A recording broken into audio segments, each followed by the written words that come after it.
Pemirsa, para penghobi burung kicau yang ada di Palembang dan sekitarnya ambil bagian dalam gelaran lomba burung berkicau yang digelar oleh Korem 044 Garuda Dempo yang juga sebagai rangkaian peringatan hari ulang tahun TNI yang ke-80.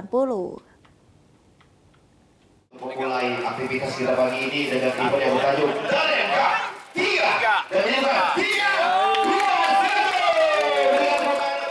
Suara merdu burung bersautan di lapangan tenis Korem 044 Garuda Dempo Palembang yang dijadikan lokasi gantangan dalam gelaran lomba burung kicau digelar oleh Korem 044 Garuda Dempo. Setidaknya ada kurang lebih 500 peserta, baik itu dari kota Palembang maupun beberapa daerah lainnya di Sumatera Selatan dan sekitarnya. Bukan hanya sebagai sarana hiburan dan peradu kicau suara burung, gelaran ini juga sebagai langkah yang dilakukan oleh Korem 044 Garuda Dempo untuk pembinaan teritorial.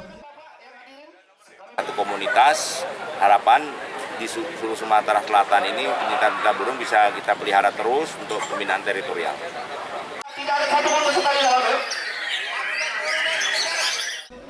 Dalam lomba burung kicau ini, tim juri dari Ronggolawe Nusantara Selection atau RNS ada 24G dengan penjurian RNS dan Kolosal dengan penjurian RN.